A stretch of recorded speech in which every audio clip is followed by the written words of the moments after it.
Ang kinis na ni Ronda, oh. Dati nung unang kuha po namin kay Ronda, walang paglagyan yung ano niya, pulgas. Namumutik-tik sa pulgas yung tiyan niya. Ngayon ang kinis na eh. Ay, sorry. Inusog ko lang tong bangko. Na Ronda, nalalaro ka ni Sorry, oh. Laruin mo daw si Sorry, Ronda.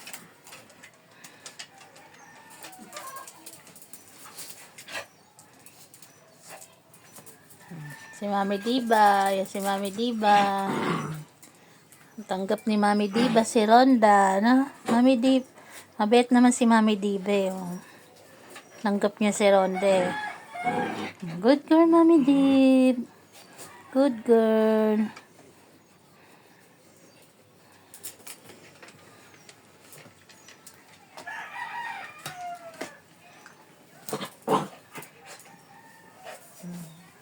Nilalaro. Oh, Janelle. Nalaglag ka na dyan, Janelle.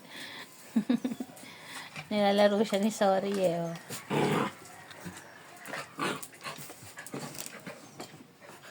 Makita niyo po, kahit pilay si Sorry, maliksi naman yan si Sorry.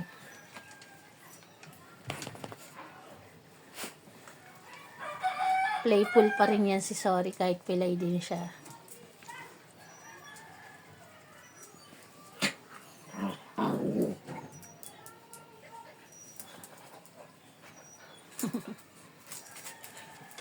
Si Sarah takot pa kay Ronda. Magkamukha nga kayo, Sarah, eh. Ito kamukha ni Ronda, eh, oh. Si Sarah.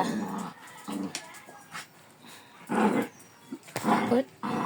Maglagay sa ito natin, ah.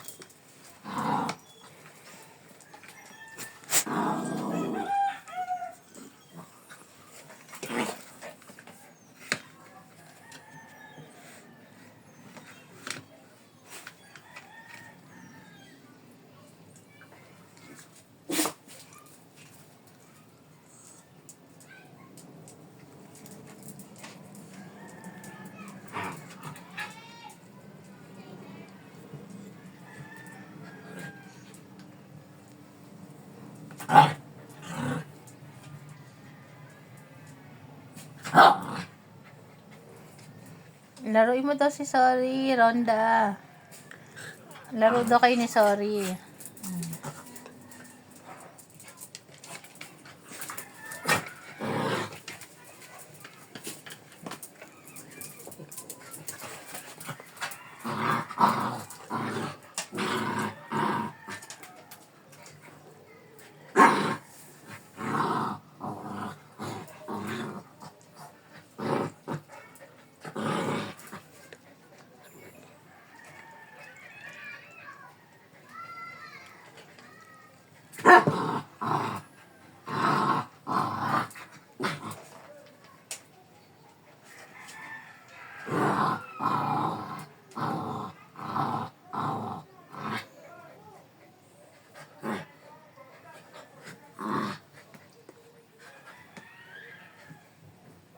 So, magtatanong po kung bakit ganyan si Sorry. Nagkaroon po kasi siya ng distemper. Tapos, after niyang gumaling sa distemper, akala namin okay lahat. Bigla na lang po siyang nanginig yung katawan niya. Tapos yan. Doon nag-start na nag-twitching yung isang paa niya. Siguro mga 1 month siyang nag-iiyak. Di siya nakakatulog ng ayos. Tuwing gabi, basta nakahiga siya, umiiyak siya. Yan. Umaga-gabi pala umiiyak siya. Hindi siya nakakatulog ng ayos.